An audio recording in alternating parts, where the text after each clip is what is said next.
Students, welcome back once again to our lecture series in Humanities 231 and 232. This is lecture number 3 from our Escape from Reason series. You'll recall from last time that my thesis is that modern culture embraces irrationality, and I want to acknowledge especially Dr. R.C. Sproul once again. Much of this material is his, and of course I'm inspired by a number of other teachers that I've mentioned already. So we'll go right into lecture number 3. Just by way of review, we'll note that the laws of logic include the law of non-contradiction, the law of causality, sometimes known as the law of cause and effect, the basic reliability of sense perception, and finally the analogical use of language. These are very, very powerful tools with which we can use to construct our case to prove that our conclusion is true. Last time we went over the law of non-contradiction, so this time we'll be looking at the law of causality, or the law of cause and effect. The law of causality states that every effect has an antecedent cause. And that's just another way of saying that the cause comes before the effect. And of course that makes sense. The cause must become before the effect, and the effect must follow the cause. Now, I'm sure everybody knows what a cause is. An effect is just a perceived change in state. All right, so if you take a basketball and you dribble it, the ball's state has changed. If you dribble it, you force it down onto the floor, and then of course the ball bounces back up. So what's caused the effect of the ball bouncing is your hand pushing against the ball. Now, when we talk about this law of cause and effect, we want to remember that the cause is always greater than, or at least equal to, the effect.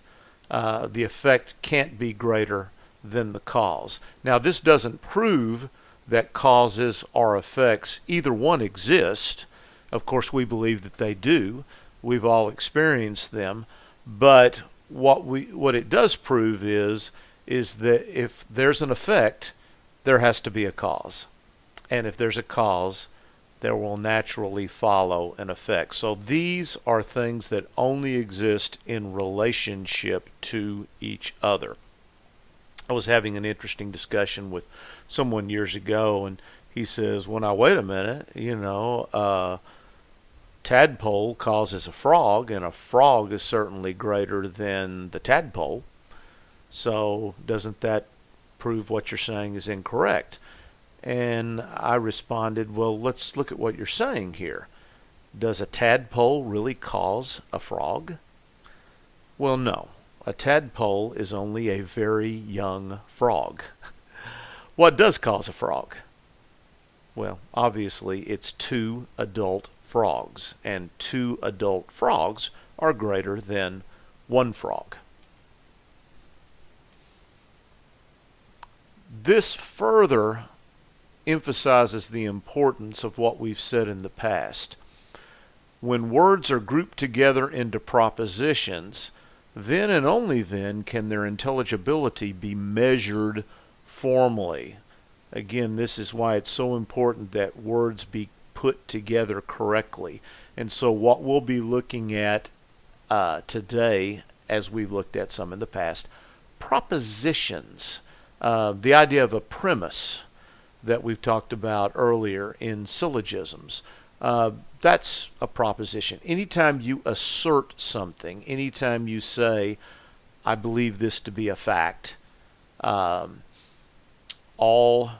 men are mortals, all human beings are mortals, That's an assertion there. But we have to have a way to be able to measure that formally. Now, formally here, we're not talking about you wearing a tuxedo or a formal dress. This has to do with a certain type of logic, formal logic, or a formal way of going about something. This is the task of reason. This is why we say that these are not only the laws of logic, that they're principles of sound reason. You may have heard somebody in a discussion at some point, if they disagree with something, they might be saying, well, you're not talking reasonably. That's not the only reason that you could disagree with somebody, by the way, and we all know that. But if somebody's not being reasonable, we believe that they haven't really thought it out very well, or they're really maybe not putting their words together properly, or they're not thinking rationally. Now, the law of causality states, in effect, every effect has a cause. And we could also say every cause has an effect, but let's say every effect has a cause. Now, the interesting thing about this, and again, we've talked about this idea that our culture has drifted into the idea of relative truth, that you really can't know whether something's absolutely true or objectively true. You have your truth, I have my truth. Well, we're going to see here that, once again, there are some things that are absolutely true. The statement, every effect has a cause, is a formal truth. In other words, another way of saying that is it's analytically true. If we analyze the statement, we're looking at something that absolutely has to be true, because an effect, it happens because of a cause. So if I'm seeing an effect, there has to be a cause. For instance, if you have a car accident, one of the jobs of an insurance adjuster is to come out, and one of the first things they're going to ask you is, well, what happened here? What caused this? And they're not going to accept it if you just say, well, nobody caused it. It was just an accident. Well, it may have been an accident, but something or someone still caused it. It may be an accident that you drove off the road. You didn't intend to do it, but there was a reason why you did it. Either you fell asleep, or you got a little careless, or there was a mechanical malfunction in the steering system. There's any number of things that might have been the cause, but there definitely was a cause of the accident. Now, the statement, once again, every effect has a cause. One reason why we can know that that's true is that it's true by definition.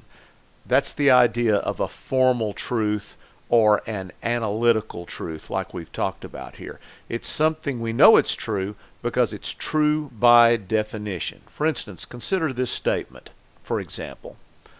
The bachelor is an unmarried man. Is that a true statement? Well, of course it is, because a bachelor, the definition of a bachelor is someone, a man, that's not married. All right, so if we look at this, and you kind of go back to your English basics here, you have a subject, you have a verb, and you have a predicate over here. Now let me ask you, do you find anything out about the subject in the predicate over here that you didn't already know in the subject? Well, you really didn't, because once again, a bachelor is an unmarried man. All right, so this is something that's true by definition. It is formally true. It is analytically true. We can't really say that truth is relative here, because this is an absolutely or an objectively true statement. Now, sometimes the law of cause and effect has been misunderstood. Let's look at the idea that the universe, let's say, has been around forever. It goes back infinitely in the past. Well, we know that this is not the case. It cannot be the case. You can have an infinite series of past events because that creates what we call an infinite regress. Well, what caused this? Well, what caused that to happen? Well, what caused that to happen? Well, you're going to finally get back to something that has to be the ultimate cause of something. It's like a child that keeps asking, well, why? Clean your room. Why? Well, because it's better if your room is clean. Well, why? Well, because it's easier for you to get around in your room if everything's not messed up. Why? Well, a child can go, they can go about doing that, forever. There's always another why question that you ask, but this is why, if your parents were like mine, and I confess, when I became a parent, I started doing this too, even though I promised I never would. At some point, the parent just says, what? Clean your room because I said so. That's meant to stop the infinite regress there. So, for instance, there's many atheists out there that think they're asking a really intelligent question when we say, well, the universe had to have a cause, and so we think that cause was God. And so then they say, of course, okay, Mr. Smart Guy, or smart person, who caused God? Or what caused God? Well, see, the problem with that is that the very definition of God is an uncaused being. Saying who caused God is like asking who caused the uncaused being. Well, again, that violates the law of non-contradiction that we talked about last time. And so we really have to think about the way words are used and how words are defined. Now, sometimes this law of causality is misunderstood to say everything has a cause. Now, as we have defined the law of causality, is this correct here? Is it true that everything has a cause? So we have to look carefully here. The law of causality doesn't say everything has a cause. It says what? Every effect has a cause. Now, there's a subtle but a huge difference here. If everything has a cause, then I guess we would say, well, God has to have a cause. But we're not saying everything has a cause. Every effect has a cause. And so only effects, things that are contingent or dependent upon something else, have a cause. See, I had to have a cause. The primary cause, of course, we would all say is God. God's the cause of everything that exists. But the secondary cause was my mother and father. My mother and father met at some point. They got married. They had 2 children, an older brother of mine, and then me. So I'm an effect. I had a cause.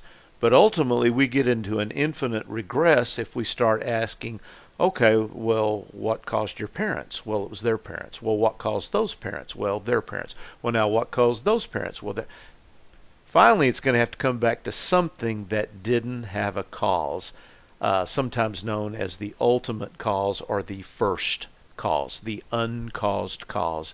And we've always called that God.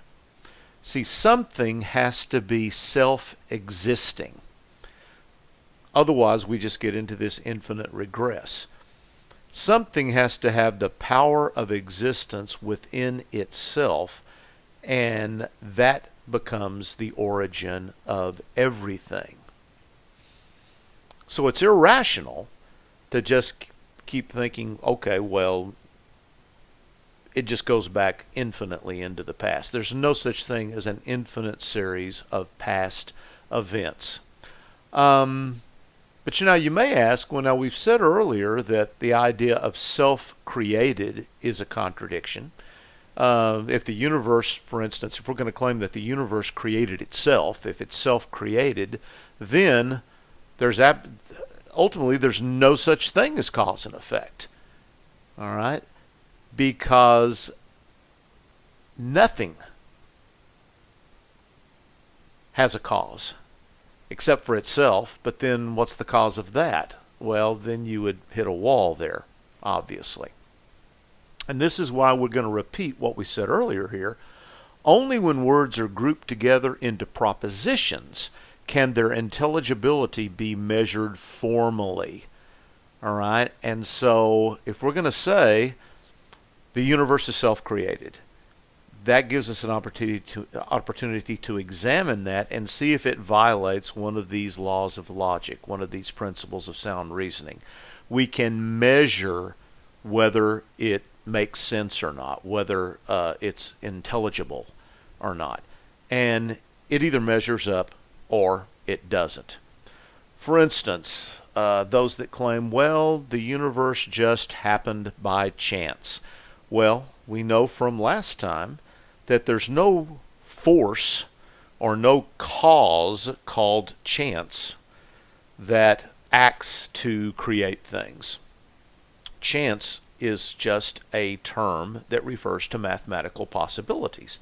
And so if we say something happened by chance, like the automobile accident that we mentioned earlier, if we're just saying, well, there was just a mathematical chance that every day there's going to be some number of automobile accidents, and so that just, nobody tried to have an accident. To say it happened by chance, then that's perfectly legitimate, okay? But to say that there's a force called chance that caused it, that would be incorrect, all right? So once again, insurance claim adjusters make a living off determining that even accidents have a cause. Even if it wasn't intentional, there was still something that caused it, and it wasn't some force called chance. This is where we're using chance incorrectly or understanding it incorrectly, and it creates the fallacy of equivocation. Now, hopefully you remember this term from a previous lecture. Remember, the fallacy of equivocation occurs when we change the meaning of a word, like say right in the middle of a discussion. In other words, we know what chance is supposed to mean, but now we're using it in a different way. Now, this is where it really comes home to roost here and why it's so important. We may be thinking, well, it's great, all this philosophizing we're doing in these lectures, and it's interesting and all of that, but how does it really affect me? Well, it does. Because when we fail to properly measure the relationship between words, we actually begin to think irrationally. And so the stakes here are really, really high because we think in words. Now, I know we can think in pictures and we can have conceptions of pictures and things like that, but we're really a language-based culture, and that's where the stakes become really high. This can actually influence people to think irrationally, and that's not a luxury that any of us can afford. So going back to just reviewing here a little bit, why is the idea of a self-existing being not contradictory, but the idea of a self-created being is? Well, once again, a being, anyone can't be self-created because, once again, you'd have to exist before you existed in order to create yourself. But a self-existing being is not only correct and makes sense, but it's actually logically necessary. Now, why is this? Well, number one, we have to avoid the problem of infinite regress. If we just keep going back and saying, well, what caused this? Well, what caused this? Well, what caused this? We're going to finally hit a wall at some point and say, well, there had to be some place where it all started. There had to be an ultimate first cause. So it's not only logically necessary, it's ontologically necessary. In other words, this has to be a part of the nature of this being. Remember what ontology means. It's the study of being. What is it that makes up the characteristics that make up the nature of a particular being. So if we're talking about God, we're talking about someone who has the power of existence within himself, herself, itself, however you want to categorize it there. So a self-existing being logically necessary, one way we could state it is this. We all agree that something exists. So if something exists, then what? That tells us at least something has always existed. Because consider this for a moment. If you go back into the past, if there was ever a time when nothing existed, what would exist now? Well, nothing. Ex nihilo nihil fit, right? Out of nothing, nothing comes. Something can't come from nothing. So, if something exists, what is that something that has always existed? Okay, that's fair to ask. If something exists, what is that something that has always existed? And what does it tell you about this logical something, this self-existent being? If it's ontologically necessary, since something has always existed, it must have the power of being within itself. In other words, it cannot not exist. I know we're not supposed to use double negatives, but I'm just trying to use this as a figure of speech to drive home the point. There's whatever this being is, and this is what we've always called God. It has to exist. It has that power. God could not commit suicide, even if he or she or it wanted to. It's eternal by nature and definition. All right. So just like a bachelor, by definition, is what? An unmarried male. Okay, an unmarried man. God, by definition, is a self-existent being. So asking who created God is a nonsensical statement. Now, so what we're simply stating is according to analytical truth here, God is simply that one part of reality that, besides being self-existent, it also carries the idea that this being would have the power of being within itself. And since it has that power of being within itself, it could generate lesser levels of existent, or what we might call contingent reality. Contingent means it depends on something else for its existence. Now notice the word that's underlined here, generate. Does that sound like a particular book in the Bible? Yeah, you're right. Genesis. That's what Genesis means, a beginning, to be able to create a beginning, something there. So one reason why the Bible, Scripture, is remarkably consistent with this is, think about in the Old Testament when Moses approaches the burning bush. And it speaks to Moses. And it says, and Moses says, well, who are you? And what's the response? I am that I am.